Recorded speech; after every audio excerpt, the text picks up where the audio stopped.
Bismillahirrahmanirrahim. Assalamualaikum warahmatullahi wabarakatuh.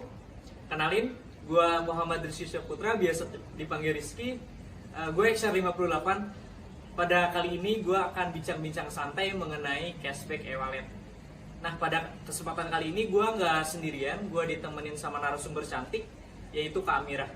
Halo Kak Amira. Halo Rizky. Apa kabar nih Kak? Baik, alhamdulillah. Oke Kak, sebelum kita memulai podcast kita pada kali ini, bolehkah perkenalan dulu kepada pemirsa? Oke, mantap. Halo pemirsa, perkenalkan nama aku Amira. Aku kakak kelasnya Rizky di sini dari Asia Universitas IPB juga, angkatan 55. Oke Kak, pada kesempatan kali ini kita akan bincang-bincang santai Kak mengenai cashback e-wallet. Nah, kita sebagai mahasiswa semua unit ya pada umumnya, itu kayaknya kita nggak bisa lepas dengan yang namanya belanja online nih Kak. Nah, menurut Kakak nih, dari pandangan sisi Islam nih, bagaimana sih Kak mengenai cashback e-wallet ini? Oke, jadi kayak pandangan kita yang memanfaatkan cashback dari e-wallet gitu ya. Apalagi gak mungkin kita nggak pernah pakai cashback ya. Iya benar. Iya. Hanya kalau dari pandangan Islam sendiri sejauh ini sebenarnya lebih populer itu ada pendapat yang mengatakan kalau itu haram. Tapi aku sempat cari-cari juga sih sebelum podcast ini ya tentang fatwanya, ternyata sebenarnya belum ada sih fatwa pasti dari MUI apakah ini haram atau halal kayak gitu. Tapi ada beberapa mungkin ustadz-ustadz dan ulama di Indonesia yang lebih mengatakan kalau itu haram. Tapi kalau yang halal ada juga. Nah ini Rizky mau dijelasin yang haramnya dulu apa yang halalnya dulu nih?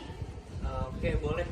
Kayaknya kalau misalkan dipilih kedua itu kita mulai dari yang haramnya dulu kali ya Kak. Oke. Kita mulai dari yang terlarang dulu ya. Terlarang. Oke. Jadi kalau pendapat yang mengatakan kalau ini haram itu karena basisnya mereka merasa bahwa transaksi e-wallet ini tuh adalah akad kod gitu loh. Akad kod ini pinjam meminjam gitu ya. Jadi seolah-olah masyarakat kita ini konsumen naruh duit top up ke sebuah e-wallet, seolah-olah si pihak e-wallet itu minjem uang kita. Kenapa mereka mengatakan kayak oh ini tuh minjem nih basisnya, atau mungkin dikiaskannya ke minjem karena uang yang kita taruh di e-wallet tersebut pasti oleh pihak penyelenggara e-wallet itu uangnya dikelola lagi, diinvestasikan lagi, diputar lagi untuk jadi keuntungan bagi mereka sendiri, bagi perusahaan mereka gitu. Nah masalahnya ketika basis akadnya itu adalah kod, terus tiba-tiba orang yang minjemin, karena kan kita yang minjemin berarti kan posisinya dapat hadiah atau dapat tambahan dari orang yang kita pinjamkan uang kayak gitu, itu tuh nanti akan masuk ke mendekati riba kayak gitu. Makanya ini haram. Ibaratnya Rizky minjem uang dari aku, terus Rizky ngasih aku lebihan dari uang yang aku pinjemin. Itu kalau seolah kelebihan itu riba ya kan, kalau berdasarkan fikih muamalah ya nggak? Iya benar-benar. Kalau dari sisi yang diperbolehkannya gimana nih Kak menurut Kakak? Oke, jadi kalau dari sisi yang diperbolehkan sebenarnya kita nggak harus memasukkan itu atau mengkiaskan itu ke dalam skema kod atau pinjam meminjam. Sebenarnya ada beberapa mungkin skema lain yang halal dan sebenarnya mirip juga sama transaksi e-wallet ya. Misalnya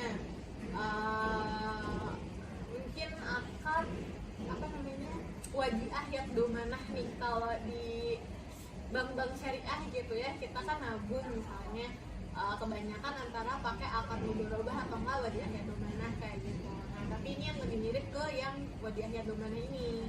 Jadi kayak seolah kita nitip uang ke bank, wadiah ini kan kapanpun uang yang kita titipkan mau kita pakai itu harus selalu available, bisa dipakai. Kan e-wallet juga gitu kan, kita titipkan uang ke e-wallet, terus kapanpun kita mau pakai uang yang ada di e-wallet buat belanja makanan, buat belanja online, itu akan bisa dipakai.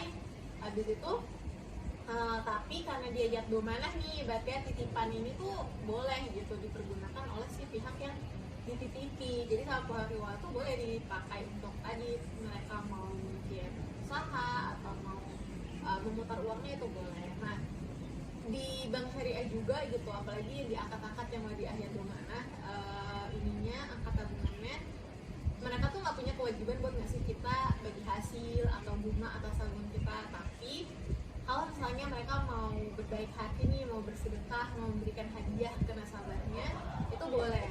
Nah sebenarnya cashback ini kan juga kita bisa anggap aja sebagai hadiah dari pihak e-wallet yang secara sukarela emang mau memberikan hadiah kepada user-usernya atau pengguna e-walletnya gitu, karena ya simply mereka bisa mendapatkan keuntungan dari uang yang kita titipkan gitu.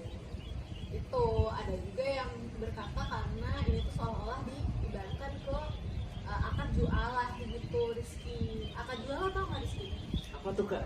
Oke, akad jualah ini tuh akad sayembara gitu. Ibaratnya kayak semacam seseorang itu bisa mendapatkan upah atau imbalan jika memenuhi syarat-syarat tertentu. Nah kalau kita lihat kan si cashback ini sebenarnya biasanya seseorang tuh dapat cashback misalkan kalau udah transaksi 50.000 gitu, misalnya di sebuah platform beli makanan online kayak gitu. Kalau misalnya minimal transaksi 50.000 nanti bisa dapat cashback 10.000. Nah itu kan dia udah bertransaksi dulu nih 50.000. Biasanya saldo tuh cashback, saldo e-walletnya juga akan terpotong 50.000 kan. Nah tapi setelah begitu terpotong 50.000, dia dapat tuh kayak dibalikin duitnya ibaratnya 10.000 cashback gitu. Nah itu juga halal karena ibaratnya transaksi jual beli yang pertama nih sebagai syarat untuk mendapatkan cashback yaitu belanja 50.000 udah terjadi, baru habis itu 10.000-nya kemudian dikirimkan lagi sebagai hadiahnya gitu, sebagai imbalan karena memenuhi syarat yang awal. Jadi akad jual, kalaupun mau disyaratkan ke akad jualan itu juga sah dan juga cocok gitu. Jadi sebenarnya cashback ini halal atau haram bisa tergantung kita memilih untuk mempercayai yang sisi yang mana menurut aku ya. Oke, jadi menurut Kak Amirah ini mengenai cashback e-wallet halal atau haram Kak? Oke. Kalau menurut aku dari paparan yang udah ada, para pemirsa yang nonton ini boleh memilih pendapatnya masing-masing ya. Tapi sebagai muslim yang baik, pasti kita lebih baik berhati-hati. Jadi mungkin kita lebih baik berusaha untuk tidak memakan cashback e-wallet ini. Mungkin lebih ke yang berhati-hati ya. Jadi lebih ke arah yang haram gitu. Oke, pada podcast kita hari ini saya mendapat dua kesimpulan. Ada yang memperbolehkan e-wallet itu sendiri, ya cashbacknya. Kemudian ada yang melarangnya cashback e-wallet itu sendiri. Nah, yang memperbolehkannya ini itu masuk ke dalam akad jualan, dan yang tidak memperbolehkan e-wallet cashbacknya itu akad qard. Nah, kita harus berlandaskan pada hadis. Berdasarkan hadis, qala Rasulullah sallallahu alaihi wasallam, kullu qardin jarra naf'an fahuwa riba. Setiap qard yang mengandung manfaat itu adalah riba. Nah, jadi untuk menjaga-jaga nih supaya terhindar dari yang namanya riba, menurut pandangan saya cashback e-wallet itu tidak diperbolehkan dan kita sendiri tidak boleh memakan itu. Mungkin sekian Kak bincang-bincang santai kita mengenai cashback e-wallet pada kesempatan kali ini. Kurang lebihnya mohon maaf. Kita tutup. Wabillahi taufiq wa hidayah. Wassalamualaikum warahmatullahi wabarakatuh.